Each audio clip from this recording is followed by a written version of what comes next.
Serious, urgent. Gen Z borrowers are now paying an average of $526 a month in student loans, $526 every single month, before rent, before groceries, before anything else. And here's what makes it worse. Most people paying that number have no idea there are legal, federally approved ways to pay significantly less.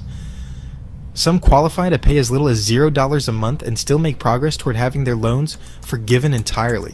But the system is complicated on purpose. There are multiple repayment plans, deadlines that can lock you out permanently, and one massive change that just happened in 2025 that affects every single federal student loan borrower in the country. So in this video, I'm going to break all of it down. What your options actually are right now, what changed, what the deadlines are, and how to figure out which plan saves you the most money based on your specific situation. Before we get into the plans, let's put some numbers on the table so you know exactly what we're working with. The average federal student loan balance right now is $39,547.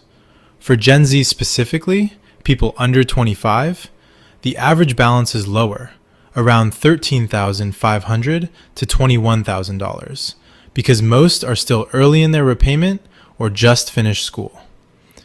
But that number is growing fast as interest compounds and tuition keeps climbing. On a standard 10-year repayment plan at a 6.4% interest rate, a $39,000 balance translates to about $434 to $447 a month. And when you add grad school debt or private loans on top, that's how you get to the $526 average Gen Z is dealing with. Here's what most people don't realize. The standard 10-year plan is not the only option. It's just the default, the one your loan servicer puts you on automatically if you don't do anything.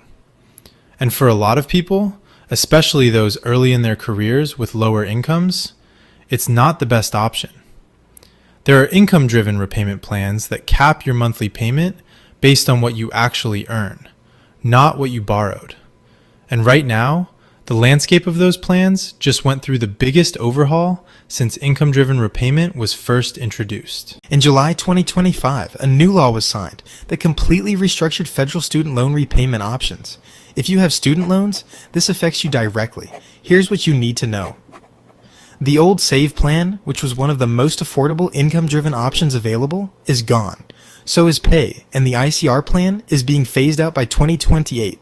What's replacing them is called the Repayment Assistance Plan, or RAP.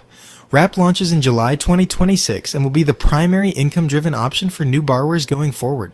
For existing borrowers, meaning people who took out loans before July 1st, 2026, the plan that's staying permanently is income-based repayment, known as IBR. Here's what that means in plain English. If you borrow before July 1st, 2026, you have access to IBR, and you should understand it well because it's going to be your most important long-term option. If you borrowed after that date, or if you borrow new loans after that date, your income-driven option will be RAP. And there's a critical deadline you cannot miss.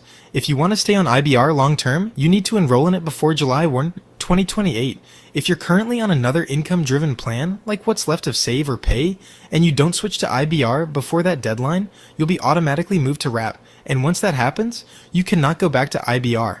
Ever. So if IBR gives you a lower payment than RAP based on your income and balance, missing that deadline could cost you hundreds of dollars a month for years. So what does IBR actually do? Income-based repayment caps your monthly payment at a percentage of your discretionary income, meaning your income above a certain poverty level threshold, rather than being based on your loan balance. There are two versions, depending on when you first borrowed. If your first loan was before July 2014, you're on old IBR. Your payment is capped at 15% of your discretionary income, and any remaining balance is forgiven after 25 years of payments. If your first loan was on or after July 1st, 2014, which covers most of Gen Z, you're on new IBR.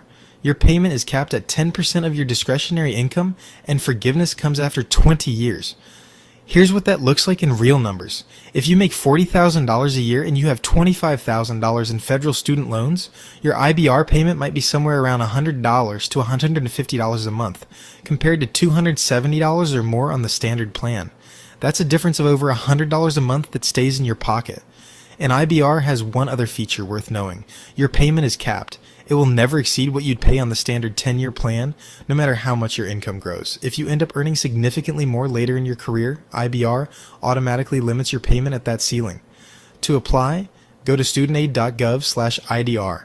It takes about 10 to 15 minutes. You'll connect your tax return through the IRS data retrieval tool, and your servicer calculates your payment from there. You reapply every year as your income changes. Informative. Now let's talk about RAP, the Repayment Assistance Plan. This is the new plan that launches in July 2026. If you're a new borrower after that date, this is your primary option. RAP is designed to be simpler, but it works differently than IBR.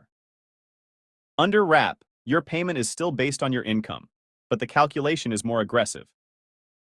It caps your payment at 12% of your discretionary income across the board. There's no distinction between old or new borrowers. And forgiveness works on a sliding scale. If you borrowed $12,000 or less, your loans are forgiven after 10 years of payments. For every $1,000 you borrowed above that, another year is added to the clock, up to a maximum of 20 years for undergraduate loans and 25 years for graduate loans. Here's the catch. Unlike IBR, RAP does not have a payment cap. If your income grows significantly, your payment under RAP could actually end up being higher than what you'd pay on the standard 10-year plan. That's why that 2028 deadline to switch to IBR is so important for existing borrowers.